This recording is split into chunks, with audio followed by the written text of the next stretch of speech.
अस्सलाम वालेकुम जी, मैं हूं दिल राजा। आप देख रहे हैं मेरा यूट्यूब चैनल। आज बात करेंगे भारत का वावेला।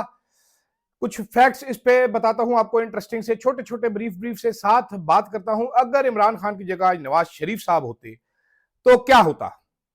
ये बहुत इंटरेस्टिंग चीज है। इसको एड्रेस करना बड़ा जरूरी है, इस पे बात करना बड़ा जरूरी है। साथ है divided nation, divided nation can it stand या नहीं। पॉलिटिकली हम बहुत बुरे तरीके से डिवाइडेड हैं। हम जनाबे वाला इस टाइम बुरे हालातों में हैं। तो सियासी तौर पे जो अवाम पे जुल्म सितम ढाए गए हैं, वो मेरा ख्याल है अंडू करने का वक्त आ गया। उस पर बात करेंगे। साथ साथ बात करेंगे 9 मई के केसेस, इमरान खान के ऊपर केस। पंजाब हुकूमत इस तरीके से मरियम बीबी की हुकूमत एक्सपोज हो रही है कि खुदा की पनाह, इस कदर नालायक, इस कदर बड़े झूठे केसेस कि आप सोच नहीं सकते। इमरान खान के केस में आज क्या हुआ, उस पर बात करूंगा। मुराद अली शाह की धमकी हम हुकूमत छोड़ सकते हैं, नहीं छोड़ेंगे, इस पर भी बात करता हूं। सबसे पहले आपने सब्सक्राइब जरूर करना है। सब्सक्राइब करना आपके लिए उतना ही जरूरी है जितना मेरे लिए व्लॉग करना जरूरी है, क्योंकि आप सब्सक्राइब नहीं करेंगे तो ज्यादा लोग देखेंगे नहीं। ज्यादा लोग अगर देखेंगे नहीं तो मैं मशहूर आदमी बन नहीं सकता, और मुझे मशहूर आदमी बनना बहुत जरूरी है मेरा, ताकि दोबारा मुझे कोई नौकरी से ना निकाले। सच बोलना चाहिए। अच्छा जनाबे वाला, अब वो पहलगाम है कि फुलग्रां है, पता नहीं केड़ी जगह है, वहां पर एक अटैक हो गया। भारतीय मीडिया ने सबूत, अभी कोई है नहीं, चीज कोई है नहीं, भारतीय मीडिया ने चीख चीख के जनाब अपने अबू जी सर पे उठा लिए। पाकिस्तान ने कर दिया, पाकिस्तान ने कर दिया। पाकिस्तान ने कहां से किया है? जरा मुझे कोई बंदा ये समझा दे, पाकिस्तान क्यों करेगा? ये कोई पाकिस्तान का बॉर्डर टाउन तो है नहीं। ये श्रीनगर से 300 किलोमीटर दूर है। पाकिस्तान से तकरीबन 400-500 किलोमीटर दूर है बॉर्डर इसका, इस ये एरिया। तो अगर तो पाकिस्तान जी 500 किलोमीटर अंदर घुस के ये कार्रवाई डाल गया, गोलियां मार गया, फिर तो भले भले हमारी, हम चीते हैं। हम इधर खुद एक दहशत गर्दी के फरेज से लड़ रहे हैं। रोजाना हमारी सैकड़ों शहादतें इस साल में हो चुकी हैं, मारी जा रहे हैं वो लोग हमें। हम अपने बचाव में बिजी हैं कि हम ये फुद्दू किस्म की कार्रवाइयां करेंगे। कोई बम धमाका हो, टेरर फैले, ये टारगेट किलिंग करके चले गए। आप जरा भारत को अपने अंदर झांकना चाहिए, पहली चीज तो ये। साथ अगर पाकिस्तान पे इल्जाम लगाना है तो कोई सबूत के साथ लगा ले भाई। ऐसे ही चीखना शुरू हो गए, we want revenge, you want revenge, find the people who did it. आपके घर के अंदर घुस के अगले गोलियां मार के भाग गए, आपको पता कुछ है नहीं वो, और ना आप गोस्वामी जैसे बांदर उछल रहे हैं बैठ के बिला वजह। Not okay, not cool, not fair. अच्छा जनाबे वाला, जो इंपॉर्टेंट चीज में बात करें, एक तो हमारी कौम इस वक्त बुरी तरीके से डिवाइडेड है। कल इमरान खान ने जो कहा कि इस टाइम एस्टेब्लिशमेंट एक कौम को ढूंढ रही, कौम एस्टेब्लिशमेंट के पीछे नहीं खड़ी, सबको पता है ये बात, एस्टेब्लिशमेंट को भी ये बात पता है। वो बहुत कोशिश कर रहे हैं, बयानिया भी नहीं बन रहा है, सपोर्ट भी नहीं मिल रही।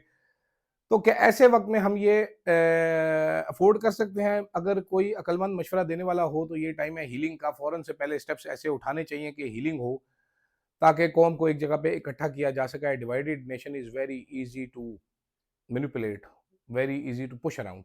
सो we need to put our house in order. This is, मेरा ख्याल है इस पे थोड़ा, जितना थोड़ा बोला जाए उतना ही बहुत है, और वो काफी है।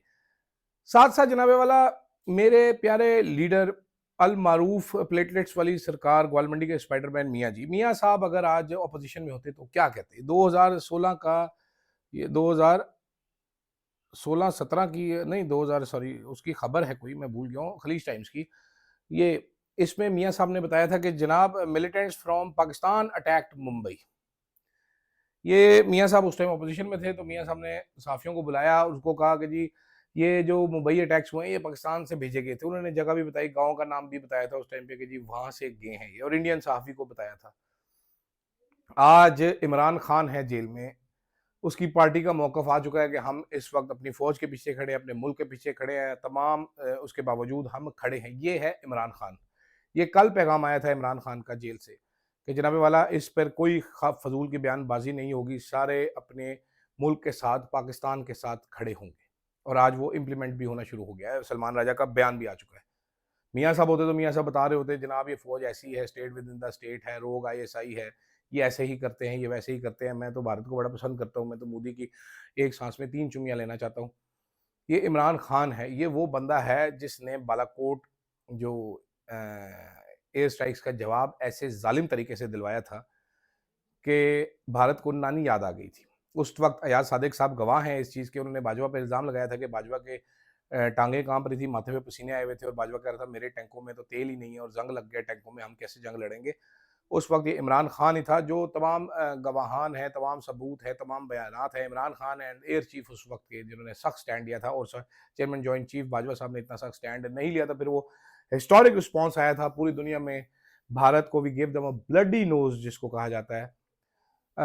तो और उस टाइम इमरान खान की आपको याद होगी एक बयान जो उन्होंने कहा था कि जी इंडिया ये गलती मत करे, we will not think of responding, we will respond, we will not think of retaliating, we will retaliate. आज काश वो इमरान खान बाहर होता तो ऐसा मुंह तोड़ जवाब देता तो नहीं, लेकिन अभी वक्त है, हमें मुल्क को, नेशन को एक जगह पे इकट्ठा करने की जरूरत है। अच्छा जनाब, मरियम सरकार की बेइज्जती हुई है आज शदीद किस्म की। एक बार फिर मरियम सरकार जाहिर बात है इससे जान छुड़ाने की कोशिश करेगी, वो कहेगी नहीं ऐसे नहीं है वैसे है, लेकिन बेइज्जती बड़ी शदीद हुई है। और मरियम सरकार की क्यों हुई है? क्योंकि प्रोसिक्यूटर मरियम सरकार है। केसेस कौन से केसेस हैं? 9 मई के, ठीक है, 9 मई के केसेस में इमरान खान के जिस्मानी रिमांड, बंदा 600 से ज्यादा दिन हो गए, 650 दिन हो गए, पंजाब हुकूमत अपीलें दायर करके बैठी थी सुप्रीम कोर्ट में कि इनका जिस्मानी रिमांड दिया जाए। जिस्मानी रिमांड किस लिए दिया जाए जी? हमने इनका पॉलीग्राफिक टेस्ट करना है। जिस्मानी रिमांड किसने रिजेक्ट किया था? हाई कोर्ट ने। हाई कोर्ट ने क्यों किया था रिजेक्ट? हाई कोर्ट का फैसला पढ़ लें। सुप्रीम कोर्ट ने भी कहा भाई हाई कोर्ट रिजेक्ट कर चुका है, तुम पागल वागल तो नहीं हो। वो कहते हैं जी क्या उसका नाम है, मुलजिम की गिरफ्तारी को 1.5 साल हो चुका है, अब तो जिस्मानी रिमांड का सवाल ही पैदा नहीं होता। जस्टिस हाशिम काकड़ साहब ने कहा है। तो प्रोसिक्यूटर कहता है मुलजिम के photogrammetric, polygraphic, voice matching test कराने हैं। तो हाशिम साहब ने, जस्टिस हाशिम काकड़ साहब ने कहा कि जी दरखास्त में सिर्फ जिस्मानी रिमांड है, ये टेस्टों शेस्टों का है नहीं, ठीक है, कभी कत्ल जना के मुकदमात में भी ऐसे टेस्ट तो आपने कराए नहीं। ये जस्टिस सलाउद्दीन पंवर ने कहा है। तवक्को है आम आदमी के मुकदमात भी हुकूमत ऐसी ही एफिशिएंसी दिखाएगी। जस्टिस सलाउद्दीन साहब ने कहा, कराची से हाल ही में ये अपॉइंट हुए हैं नाजरीन, और शहजाद अकबर साहब की ट्वीट जरूर देखिएगा। जस्टिस जो अच्छा 7 पंजाब हुकूमत के वली ने कहा जी मुलजिम टेस्ट कराने के लिए ताउन नहीं कर रहा। उन्होंने कहा जी मुलजिम हिरासत में जेर हिरासत शख्स कैसे ताउन नहीं कर रहा, ठीक है। और क्या उसका नाम है, उन्होंने कहा जी आपके पास यूएसबी है ना सारे सबूतों की, जाके उसका फोरेंसिक करा ले। ये जस्टिस सलाउद्दीन साहब ने कहा। उन्होंने कहा जी मुझे जस्टिस ताउन करे, ये करे, वो करे, ला करे, टमकां करे। सलमान सफदर साहब थे, उन्होंने ये भी बताया कि एफआईआर के इंदराज के 14 माह तक प्रोसिक्यूशन ने ना गिरफ्तारी डाली ना टैक्स कराया। जब साइफर और इद्दत केस में बरी हो गए तो फिर ये मुकदमा कर दिया गया। जस्टिस हाशिम काकड़ ने कहा छोटे सूबों के लोगों के दिल बड़े साफ होते हैं, ठीक है। ऐसा बंदे का हमने केस सुना जो 8 साल तक कत्ल के मुकदमात में जेल में रहा, डेथ सेल में रहा, और प्रोसिक्यूटर से कहा कभी आप डेथ सेल में रहे हैं? ये वो उनकी तरफ कर रहे थे। उमर चीमा साहब का भी केस सुना। तो ओवरऑल मुझे बड़ा मजा आता है केसेस सुन के। शदीद बेइज्जती, शदीद शर्मिंदगी, फिटे मुंह पंजाब गवर्नमेंट का किया। मरियम नवाज साहिबा ने जो प्रोसिक्यूटर रखे हैं वो नलायक हैं अपनी तरीके के। नहीं, मरियम तो बहुत लायक है, best CM ever with milks and honeys की नहर। तो नलायक लोग, झूठे केसेस पहले दिन से सब कहते आ रहे हैं, जैसे जैसे खुलते जाएंगे मजीद झूठ सामने आते जाएंगे।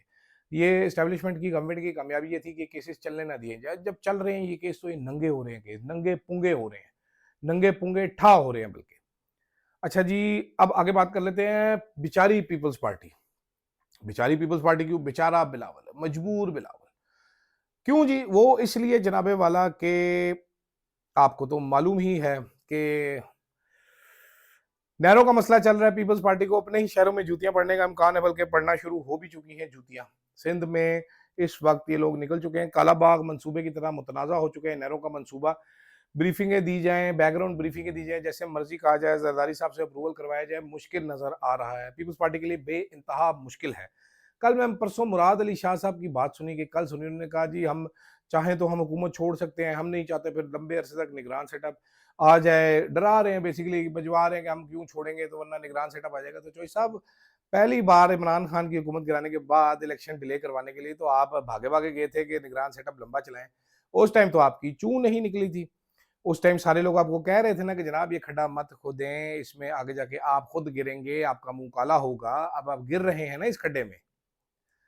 अब आपके हाथ से आपके अपने हल्के निकल रहे हैं, आपकी अपनी वो अवाम बेचारी जिसको आपने पीस शीस के रखा हुआ है। सिंध में गुर्बत का जो आलम है सब लोगों को मालूम है, मुझे बताने की जरूरत नहीं। अब वो आपको जब टमाटर, अंडे और इसके बाद जूतियां भी मारेंगे, जाहिर बात है, तो अब आपकी चीखें निकल रही हैं कि लंबे अरसे तक केयर टेकर आ जाएगा। जनाबे वाला, लंबे अरसे तक नहीं आएगा केयर टेकर। केयर टेकर उतने ही अरसे के लिए आएगा जब तो आइन में लिखा है। आप लोगों ने आइन तोड़ा था पहले, आप सब आर्टिकल 6 के मुलजिम हैं। सिकंदर सुल्तान, राजा काजी फायज ईसा समेत सारे। ठीक है, तो अभी ये रोने से क्या फायदा, अब तो चिड़िया चुग गई खेत, चोई साहब उस टाइम सारे समझाते थे ना करो सर, ये गैर आईनी काम ना करें, बाजवा के कहने में मत आए, बाजवा आपको फुद्दू लगा रहा है, इस्तेमाल करेगा। आपने बाजवा को इस्तेमाल किया, बाजवा ने आपको इस्तेमाल किया, उसी बहाने आपके पैरों के नीचे से कालीन खींच लिया गया और आपको तत्ती रेत में आप खड़ा कर दिया गया। तो आप भुगते या फिर हिम्मत पैदा करें खड़े होने की, अपने जोर पे खड़े हों जनाब। सारे क्यों ढूंढते हैं, मतलब हम सिलेक्टेड नहीं है, आप बिल्कुल सिलेक्टेड हैं। आपकी इस बात से पता चलता है आप सिलेक्टेड हैं, बातें करते हैं। कभी देखा है आपने यार यंग पॉलिटिशियन लाइक बिलावल, मजबूर हूं मैं, वाह जी वाह, मैं मजबूर हूं, मैंने वजील बनना है, मैंने वजील आजम बनना है, मैं मजबूर हूं, मैं बहुत चोली कर लूंगा। तो बताओ शर्म आती है। तो नाजरीन ये थी अपडेट्स। आज तहरीक तहफ़्फ़ुज़ आइन का मीटिंग होगी, मौलाना साहब का पता चलेगा किस करवट बैठते हैं। मौलाना साहब वैसे तो करवट के बल नहीं लेट सकते, वो सीधा ही लेटना पसंद करते हैं, तो वो सीधा ही फ्लोट करेंगे। आप सबको रिजल्ट पता है, मुझे भी रिजल्ट पता है, और क्या होना है आगे देखते हैं। अब तहरीक इंसाफ अपने बल पे कितना लड़ती है, कैसे लड़ती है, आगे कैसे जाती है। लेकिन इस टाइम जो हालात है पाकिस्तान के लिए तशवीशनाक है। हम एक बार फिर आलमी तन्हाई में जाने वाले हैं। भारत पूरे जोर से हमारे पे इल्ज़ाम लगा रहा है। कोई काउंटर बयानिया हमारा टीवी चैनल्स पे उस तरह नहीं चल रहा जो कि चलना चाहिए। पाकिस्तान को अपनी पोजीशन स्ट्रांगली डिफेंड करनी चाहिए और स्ट्रांगली इस टेररिज्म के एक्ट को कंडेम करना चाहिए, बल्कि अपनी सर्विसेज भी पेश करनी चाहिए कि भाईजान आपसे नहीं हो रहा, we are experts in dealing with such menaces, तो हमें बताएं, हम आगे सेट कर देते हैं। फिलहाल के लिए नाजरीन इतना ही, इजाज़त दीजिएगा, अल्लाह हाफिज़।